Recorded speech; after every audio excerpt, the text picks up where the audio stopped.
All right. So I'm starting, just coming online.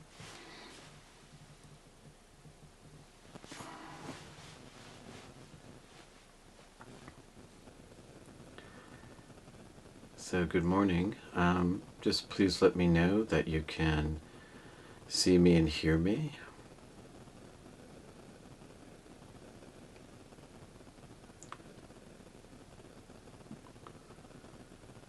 Good morning.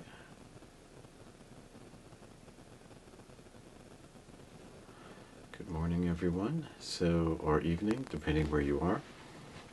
Please use the comment box to let me know that you can see me, hear me, that it's transmitting well, and also I need to be able to test to see that I can read the comments.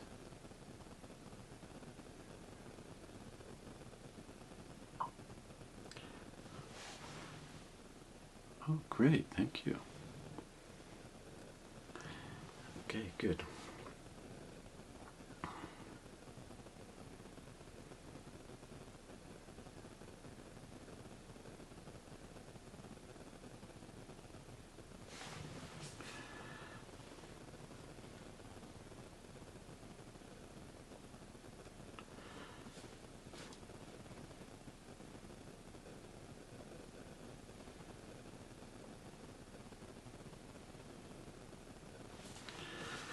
All right.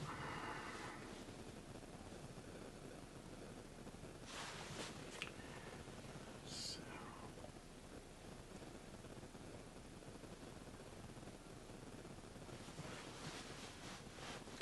okay, please, anyone else on Facebook or YouTube,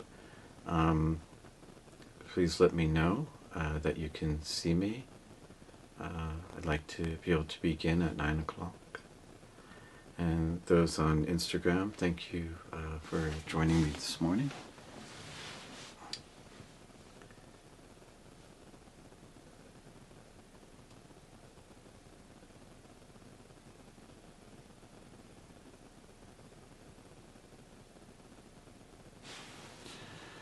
Okay, I'm going to have to check this again. Hold on. Good. All right, good. Thank you for the feedback.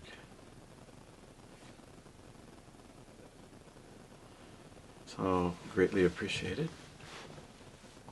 So I'm just going to wait till 9 o'clock.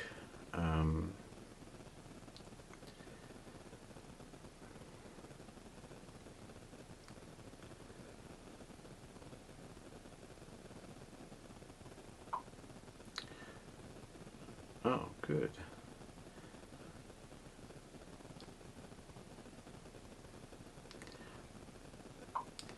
Oh, great. Now, it's so good that this is working. I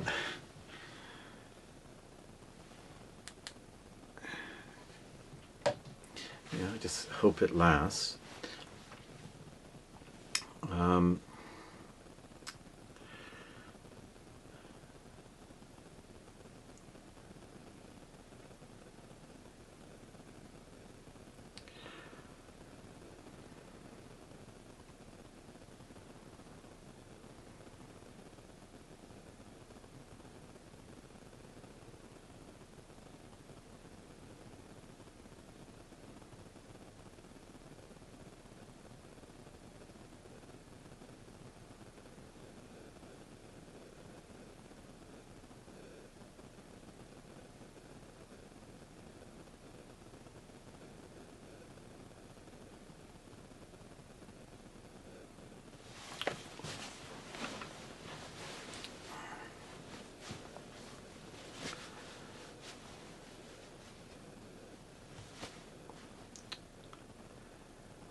Okay, I'd like to begin today by saying that, first of all, this is going to be a different format than usual.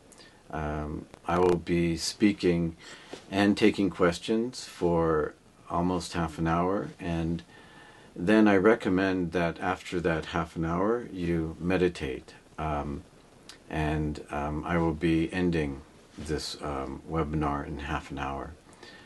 Reason for that is have a meeting to attend to, and it's a group meeting, and couldn't really be at another time. So along with that, because it pertains to the group meeting, it's a meeting with Against the Stream about continuing these webinars and what we're going to do. And there already has been a decision to, at least on my part, to discontinue these Thursday morning meetings, though I still plan on continuing the Saturday night meetings, at least for the time being. And I'll let you know about that.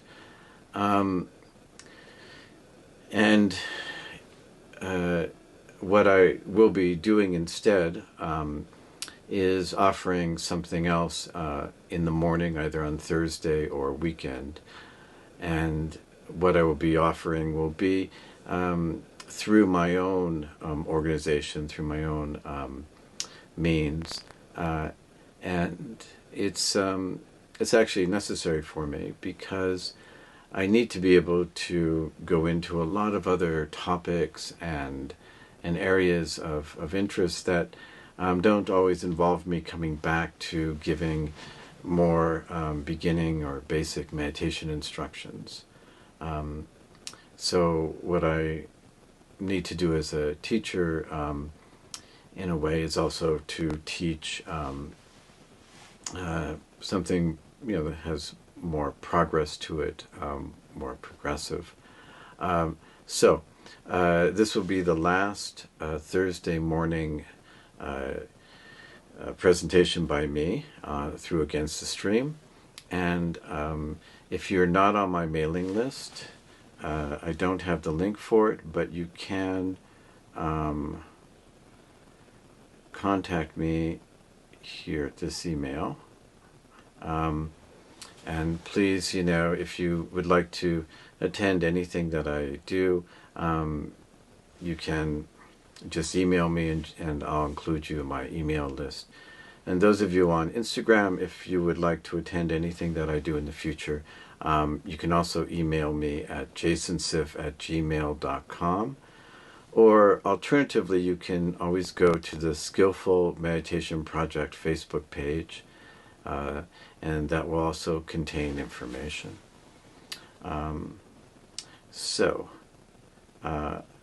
I'd like to give a talk on speech, and it's a very important talk, because as many of you have been watching me and listening to my talks, and maybe even reading some of my articles and books, you'll see that what I'm getting at in meditation is how to be with your internal dialogues and monologues. That I'm saying, let the inner chatter go on. Let yourself really have these thoughts, have these fantasies that go into the future, or remembering conversations you've had in the past, that you are going to let your mind be verbal instead of trying to get it to quiet down or stop. And counterintuitively, you might actually find that if you allow your thoughts to go on and you let these dialogues continue, due to the fact you're not struggling with it, creating resistance, you're being kinder with yourself around it, you might find that the dialogues go their own way. They kind of fade out or become less interesting, or something else starts to happen. But that's not the objective. The objective is actually to be able to start to explore and look into how speech operates. That the basic Buddhist premise is that we create karma, we create actions that have consequences and that may be damaging or problematic, as well as actions that are really good and useful, from intentional action. And much of our speech is actually formed prior to speaking. You know, there is a way in which even what you might say are habitual speech patterns that have been formed, that you just say them. You just you just talk in an automatic way, or you find that you might not have intended to say something to somebody, but you see that person and you find that you're starting to talk about things that you were thinking about. So you will, if you really look at your speech, you'll see that often there are types of thoughts, types of rehearsing, different kind of dialogues that you've actually gone into without speaking. And some people might wonder, well, how do I learn about speech from not speaking, from sitting in meditation and being silent? Well, this is how. You actually let the dialogues go on. You let yourself, talk to somebody while you're meditating. And you might find that at first, it may not be all that interesting. You're just kind of having a conversation and you're imagining things. But then as you start to pick up what it is you're saying, how you're saying it, the tone of voice, the way that you're looking at the person that you're talking to, and the way you're imagining them, you might see, oh, there's much more to this. And some of this that I hope that you'll be able to see is that when you look at your thoughts in meditation, especially these inner dialogues, you're also going to be looking at speech, how you talk outside of meditation. And to me, how we talk outside of meditation is really a central part of the Buddhist practice. It's an Eightfold Path. It's under the limb of right speech or skillful speech. But I think it's actually more important when we look at our inner thoughts and dialogues that instead of trying to immediately go to skillful speech, because that would just involve correcting probably 90% of what's going on in your head. And we don't really want to do that. We actually want to understand what's going on with unskillful speech. Why is it so powerful? Why are we so attached to it? What is it doing? What has it actually done in our lives? And this is something that you can really see when you allow your thoughts to go on in your meditation.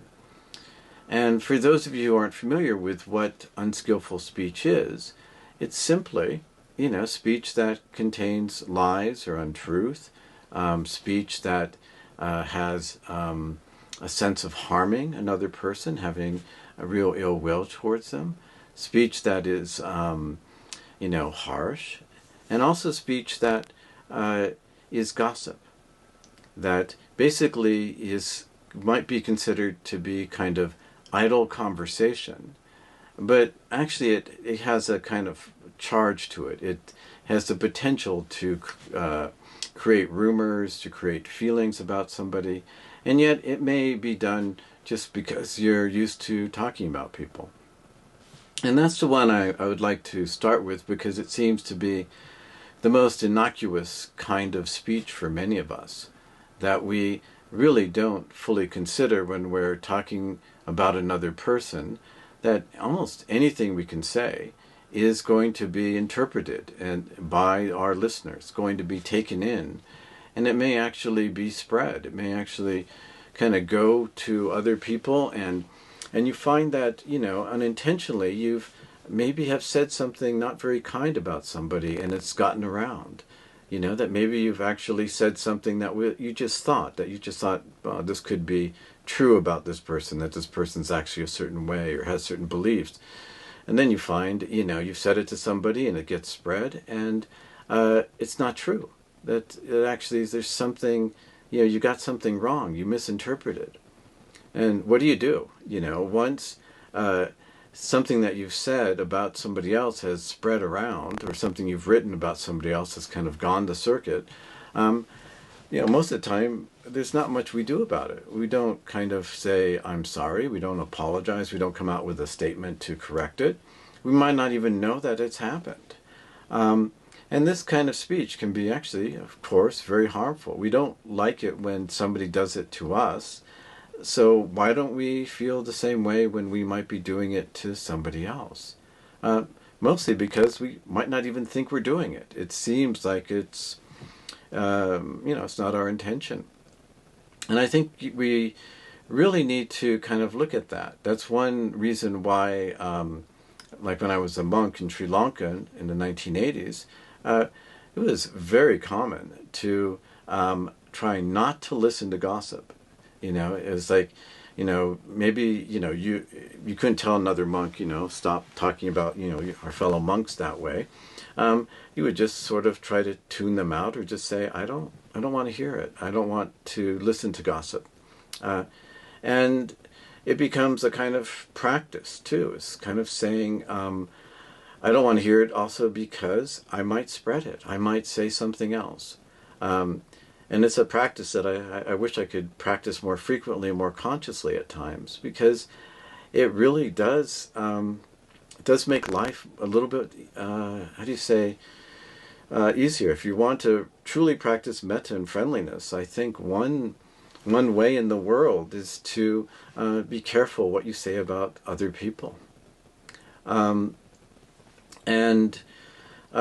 I think going along these lines, we often look at speech around lying as, lying about, say, a little lie about what you've done or what you've said about something, or a little lie about, your taxes or income, or, things like that, which are just so common. But what about telling lies about another person? What about making up a story about somebody else and, in a sense, telling somebody that story and having that story get out?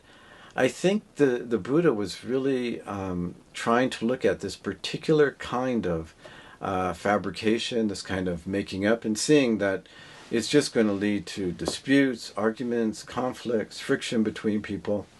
And it really says, if you're going to say something about somebody, have your facts, have proof, have a sense of verification. Don't kind of make an accusation.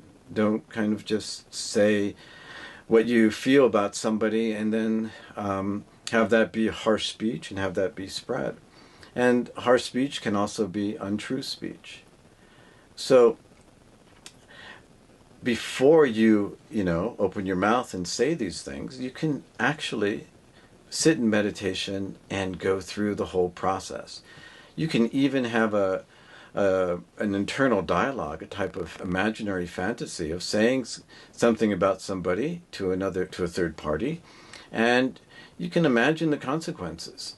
This is not your typical kind of meditation practice where you're trying to, have loving kindness and friendliness and compassion. This is looking at, real life consequences of your speech.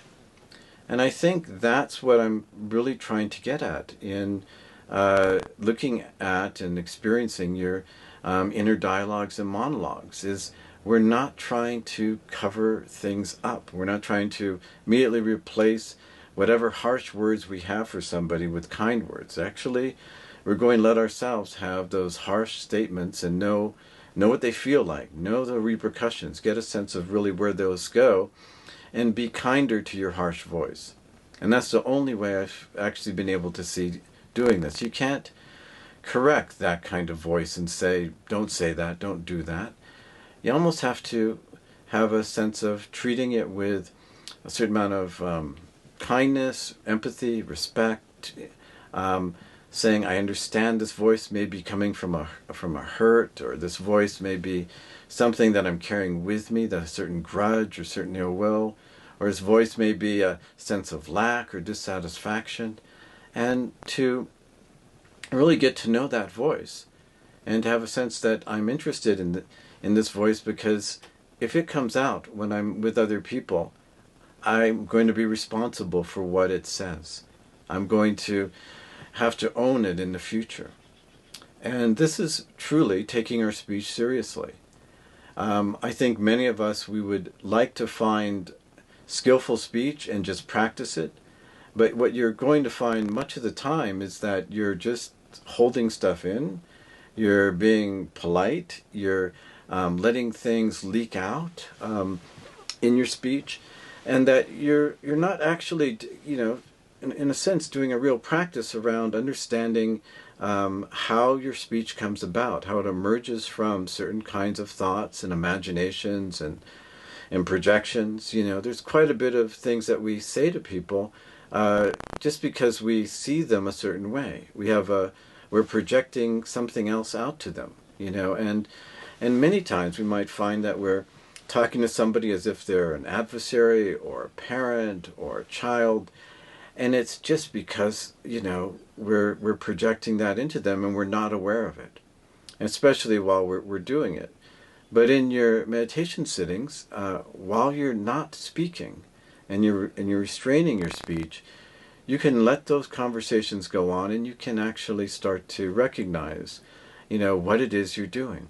You can start to question yourself, why am I talking to this person like she doesn't understand things, or she's a child? And then you might get it. I've been doing this for a long time. This is kind of the way I relate to this particular person. And this opens me up to all types of speech. I could be very condescending. I can try to educate. I can do all these things. And is that the relationship that I want? Is that really how I want to be with others? And you might go that way with somebody who's an adversary, and find and see that you keep saying things that fuel the fire, that create more tension between you, more anger, and you might realize, I don't want to go that direction.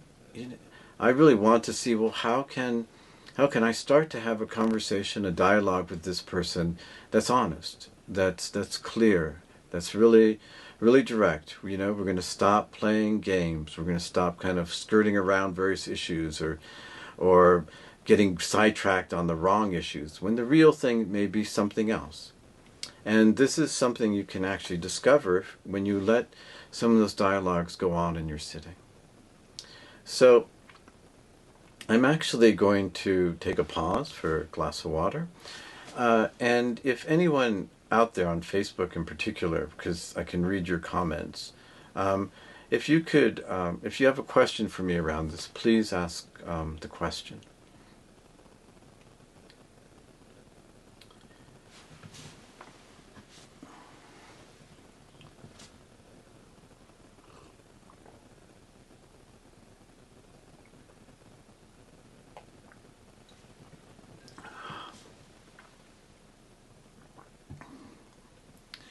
Okay, so far no questions, but I'll be on the lookout for them.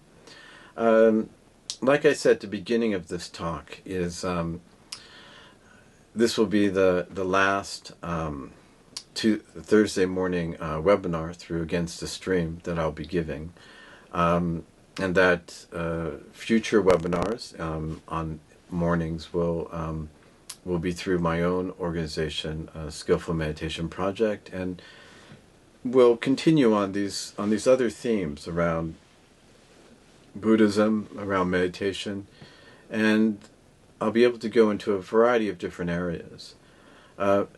So, since I'm not getting a question, let me just say a few more things about this topic of speech.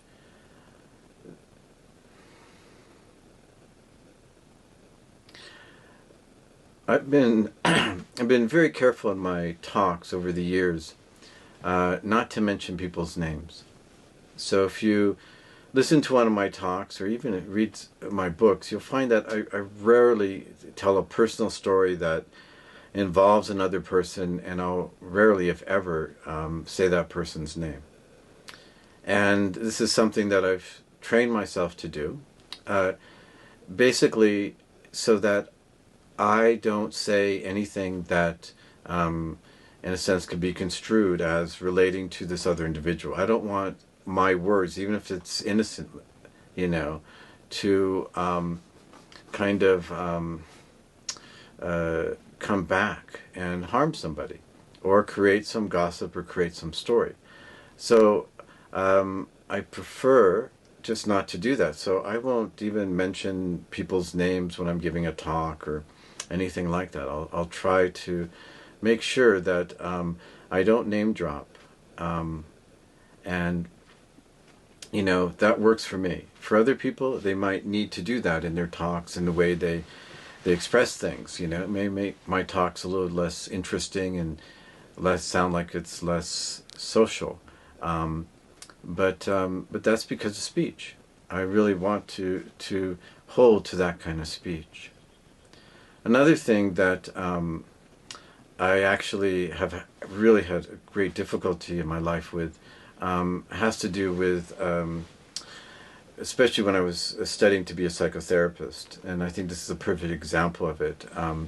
As a psychotherapy intern, that's a long time ago, over 25 years ago, we would, you know, have group meetings where we would sit around and talk about our clients. Group supervision, it was called. And it was very serious. We would, you know, people would say serious things about their clients, and their clients, the people who went to see the therapist, were vulnerable, were very honest, and the therapist might talk about the clients in a very clinical way, with a diagnosis, with telling things about their history, about their personal life. You know, it's all, of course, you know, the client signed off on a, you know, on a consent form to be able to do this. But I always felt uncomfortable.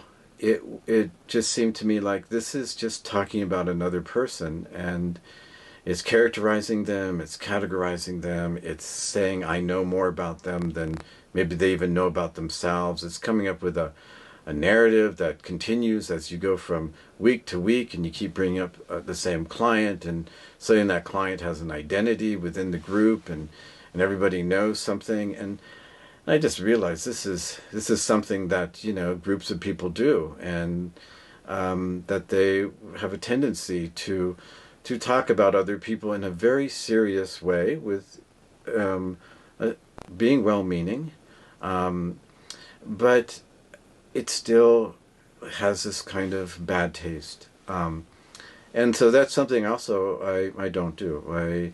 I will not talk about any of my students to other people. I will not mention their names. I will not, in a sense, bring up any thoughts of a diagnosis or any things around their past. I won't create a story about people. Instead, what I learned at one internship I had, where we didn't do this. It was for 2 years. It was actually an internship where the trainees, the interns, would come together, and instead of talking about our clients, we would talk about ourselves. We'd talk about what we were feeling in various sessions, what we were going through, and various issues coming up, and how we were struck by our own kind of history, our own countertransference, and what was going on. And I really felt comfortable doing that. And I think, you know, to me that was important learning, to be able to shift the focus from talking about what other people were experiencing, what they were doing, even in a very serious light, to what am I going through here? And to be with a group of people where I'm the vulnerable one. I'm not in a position of an expert or authority, but I'm actually speaking honestly. So I just wanted to impart those kind of two different things around speech that I learned, and maybe that will be of help to you in really trying to understand, well, how do I look at speaking about other people? How do I really understand that? Is there another way through it? And we do know, I mean, everybody who's been in therapy has known that the therapist will say, you know, talk about yourself, frame it as I. But it's great advice, but how do we keep something like that going? How do we, in a sense, remove the emphasis on what somebody else is doing and saying, and put it on to what it is I'm actually feeling about it, and what I'm going through, and what is meaningful? You know, what have I been learning from this encounter with this individual? What kinds of things are coming up for me, memories and thoughts, you know, from this. It's a much more interesting conversation than spreading what you've heard or what you think about somebody else. So, with that thought, I'd like to end this talk. I do have another meeting to attend to, which, you know, we'll see how that goes. But it's been really good for me to get up in the morning every Thursday, come online and give these talks. And I really appreciate all of you on Instagram, on Facebook, YouTube, who've been attending and participating. It's been a real joy and a pleasure, and I hope to see you again on one of my own webinars. Just like to say, you know, be happy, be peaceful.